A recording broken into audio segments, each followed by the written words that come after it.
কখনো মেঘ কখনো বৃষ্টির দোটানায় হঠাৎ করে ভাবলাম যে আজকে ওল খোঁজার সন্ধানে বেরিয়ে পড়বো। সেই মতো বেরিয়ে পড়লাম, যদি কিছু ওল পেয়ে যাই। খুঁজতে খুঁজতে হঠাৎ করে একটি গাছের নিচে পেয়ে গেলাম কিছু ওল। তারপর আরও কিছুক্ষণ সামনের দিকে এগিয়ে গিয়ে দেখতে পেলাম আরও অনেকগুলি ওল। প্রায় হয়ে যাবে 500-750 গ্রামের মতো ওল। এত পরিমাণ ওল যদিও আগে কখনো পাইনি, এই প্রথমবার সম্ভবত এত বেশি পরিমাণে পেলাম।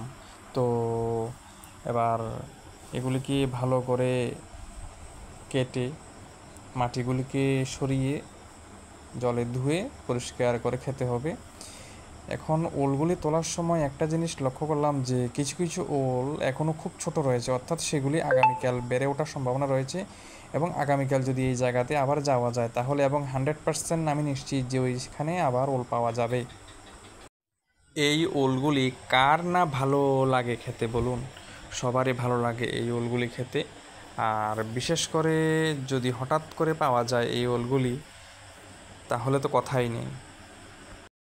এই ওলগুলি এতটা সুস্বাদু যে রান্না করার পরে খেতে মনে হয় যে খুব সুস্বাদু। আমি এই জন্য বলছি, যারা ওলগুলি পায় বা ওলগুলির সন্ধানে বেরিয়ে পড়ে, যখন পেয়ে যায় তখন তারা বাজারে নিয়ে বিক্রি করার কথা চিন্তাও করে না। তারা চিন্তা করে যে কখন বাড়িতে নিয়ে গিয়ে রান্না করে সেই ওলটা খাবে। এটার এতটা সুস্বাদু। ওল খুঁজতে খুঁজতে আমি একটি ঝোপের ভিতরে প্রায় চলে গেলাম, যেখানে আমাকে আর একটু হলে লাল পিঁপড়া অ্যাটাক করে ফেলতো। অনেকগুলি লাল পিঁপড়া রয়েছে, আমার মনে হচ্ছে এগুলি পাহারা দিচ্ছিল। আমি কেন গেলাম, সেজন্য আমাকে তারা অ্যাটাক করবে একটা প্ল্যান করে রেখেছিল আর কি। এই হচ্ছে পাওয়া ওলগুলি। কম হয়নি, আমার মনে হচ্ছে 500 থেকে 750 হয়ে যেতে পারে এই ওলগুলি।